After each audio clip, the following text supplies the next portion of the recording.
नमस्कार मित्रांनो, मी गौतम वावळ. माझ्या यूट्यूब चॅनलवर आपणा सर्वांचं अगदी मनापासून हार्दिक स्वागत करतो. मित्रांनो, आजचं आपलं कॅप्शन आहे आंबेडकरांच्या पत्रातील ठळक मुद्दे.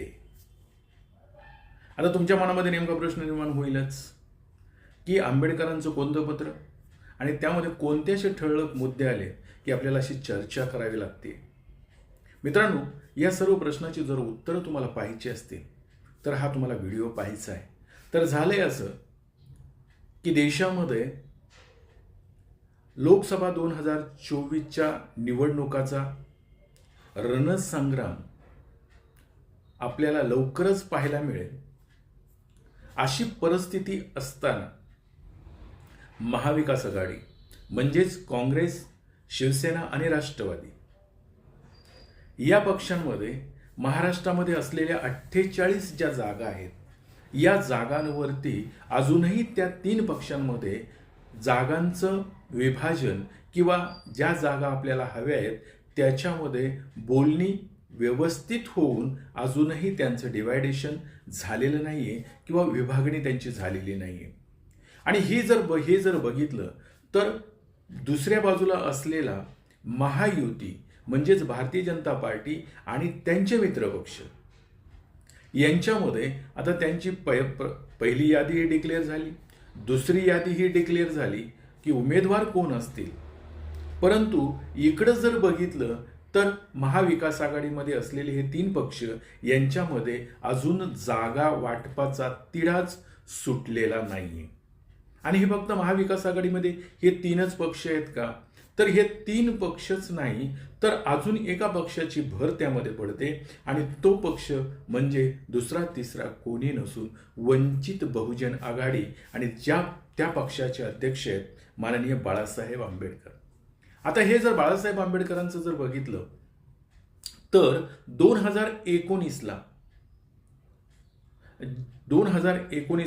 जे काही भारतीय जनता पार्टीला या महाराष्ट्रामध्ये 23 जागा मिळाल्या, त्या जर बघितलं तर काँग्रेस आणि राष्ट्रवादीचे नेते यांनी असा ब्लेम केला की केवळ आणि केवळ आमच्या ज्या काही 10 जागा आहेत, या 10 जागा या वंचित बहुजन आघाडीमुळे पडल्या आणि त्यामुळे त्याचा फायदा महायुतीला म्हणजेच भारतीय जनता पार्टीला झाला, असा 2019 साली आरोप केला. आणि मग भारतीय जनता पार्टीची काही सत्ता करण्याची पद्धती आहे किंवा राजकारणाची जी पद्धती आहे, कसं माणसांना ओरबाडण्याची पद्धती आहे, करायचं एक आणि सांगायचं एक, म्हणजे करणी आणि कथनीमध्ये यांच्या फरक आहे. आणि तो आता उभा महाराष्ट्र पाहतोय, उभा देशही पाहतोय आणि देश आता एका विशिष्ट परिस्थितीतून मार्ग संक्रमण करत असताना काहीही झालं तर या भारत देशामध्ये जी काही लोकसभा 2024ची निवडणूक आहे, याच्यामध्ये जे काही 5 राज्य आहेत, ज्या 5 राज्यांमध्ये जर बघितलं तर त्या 5 राज्यांचं जर गोळाबेरीज केली तर जवळ 250 पर्यंत जाते. आणि ती 250 जर एखाद्या पक्षाच्या हातात असेल तर तिथून पुढचा जो मार्ग आहे तो त्यांना सुकर होतो. त्यामुळं महाराष्ट्रामध्ये असलेल्या 48 जागा यापैकी जास्तीत जास्त जागा आपल्या पदरात पाडून घेण्यासाठी प्रत्येक पक्ष धडपडतोय आणि ती धडपड अगदी योग्यच आहे.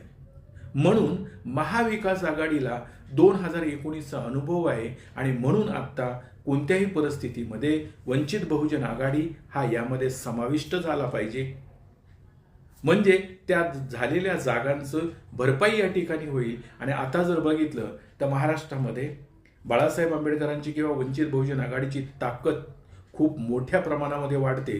त्यांच्या सभा जर बघितल्या तर प्रचंड होत आहे. त्यांना जर समर्थन म्हटलं तर बहुजन समाजातील वंचित घटक असेल, शोषित घटक असेल, राजकारणाच्या परिघाच्या बाहेर पडलेला समाज घटक असेल, त्याशिवाय मराठा समाजाचं आरक्षण आहे, तो प्रश्नामुळं तो सुद्धा वंचितला अटॅच होतोय.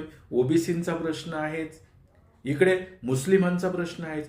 त्यामुळे ही सर्व मंडळी वंचितकडे येत आहेत आणि मग आता वंचितलाही चौथा पक्ष, घटक पक्ष म्हणून ह्या महाविकास आघाडीमध्ये समाविष्ट करून घेणं गरजेचं आहे. म्हणजे विरोधकाची तर दुसरी यादी जाहीर होते आणि यांच्या मात्र अजूनही जागा वाटपाचा तिढाच सुटलेला नाही.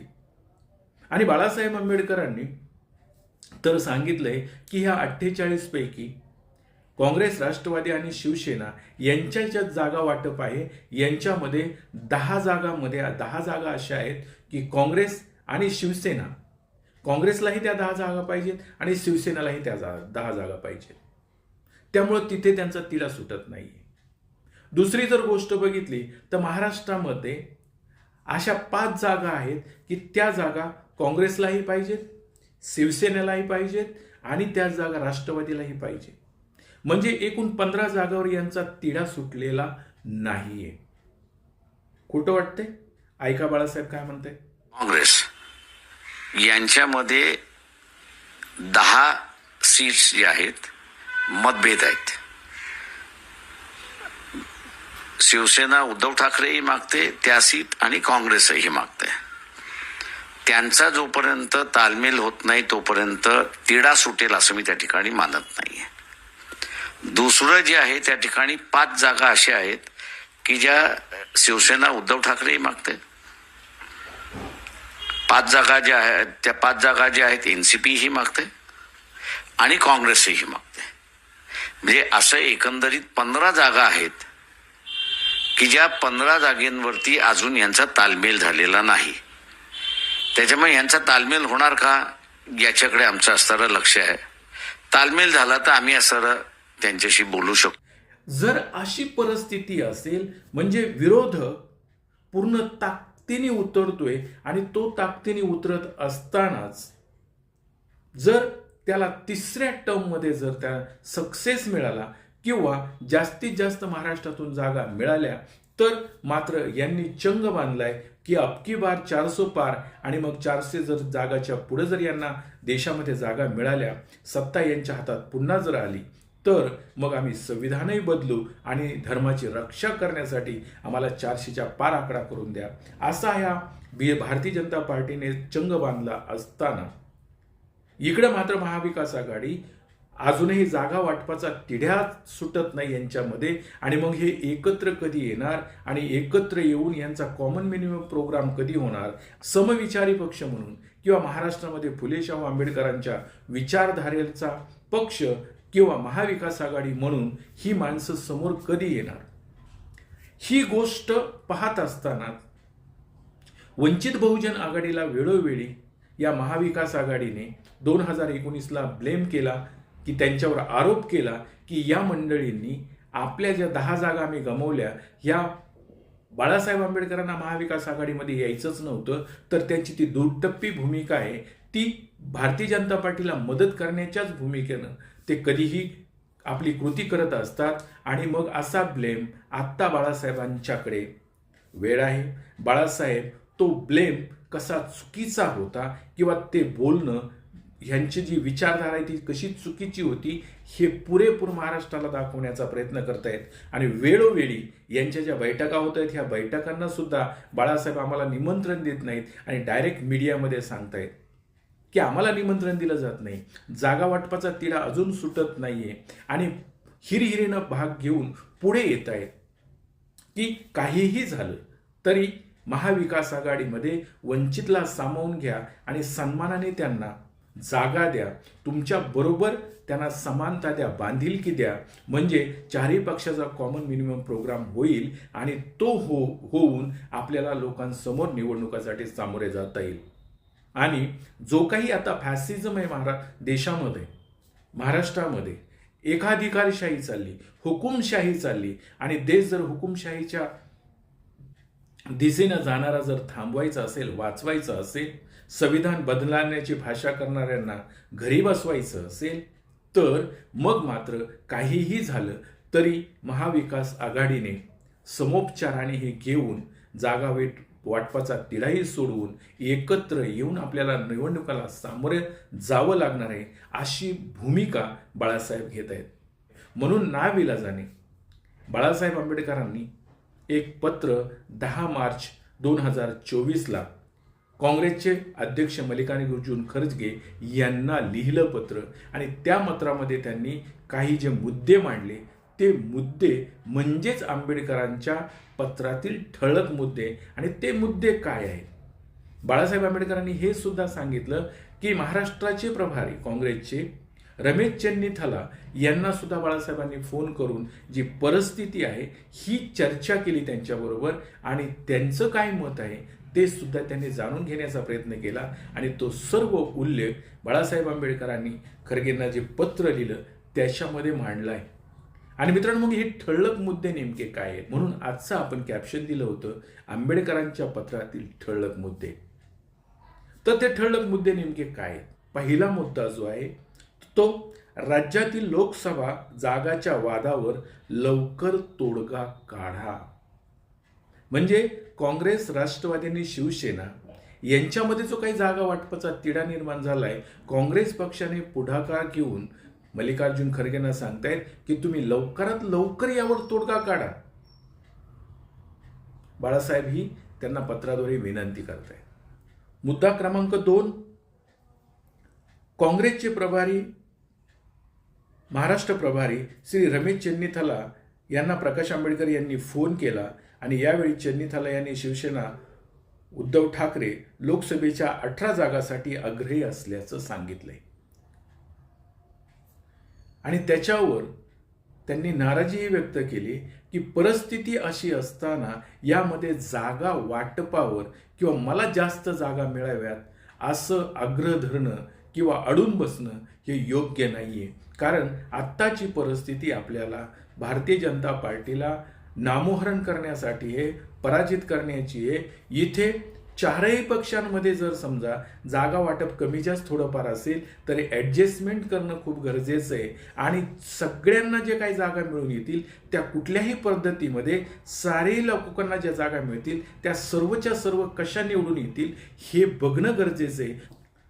तिसरा जो मुद्दा बाळासाहेब मांडतायत तो मुद्दा म्हणजे महाविकास आघाडीमध्ये ज्या जागांवर चर्चा झाली त्याविषयीच काँग्रेस आणि वंचितने एकत्र बसून चर्चा करावी असा बाळासाहेब तिसरा मुद्दा मांडतायत.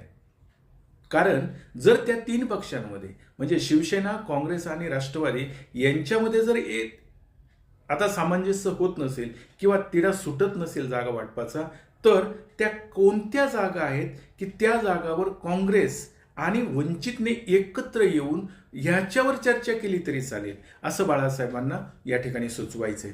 आणि त्या ठिकाणी चौथा जो मुद्दा आहे तो चौथा मुद्दा काँग्रेसचे प्रभारी रमेश चेन्नीथला यांनी काँग्रेसचे नेते बाळासाहेब थोरात याविषयी आपल्याला सांगतील असे आश्वासन फोनवर दिले. मात्र आत्तापर्यंत बाळासाहेब थोरात यांच्याकडून कुठलाही प्रतिसाद आला नाही. म्हणजे या ठिकाणी असं सांगायचं या चौथ्या मुद्द्यामध्ये की काँग्रेसच्या हायकमांडकडून किंवा दिल्लीतून या महाराष्ट्रातील नेत्यांना सांगितलं जातंय की बाळासाहेबांशी तुम्ही कॉन्टॅक्ट करा, चर्चा करा त्यांच्याशी, पण तो रिस्पॉन्स इकडं महाराष्ट्रामध्ये जे काही नेते आहेत बाळासाहेब थोरात यांच्याकडून मिळालेला नाहीये. आणि रमेश चेन्नीथला यांनी तर सांगितलंय की बाळासाहेब थोरात तुम्हाला फोन करतील. आता ही गडबड समजून घ्या. आणि त्यातला शेवटचा 5वा जो मुद्दा, वंचितचे नेते प्रकाश आंबेडकर याविषयी सकारात्मक, वंचित बहुजन आघाडी काँग्रेसला, भाजपला, RSSला हरवण्यासाठी लवकरात लवकर सोबत बसले पाहिजे.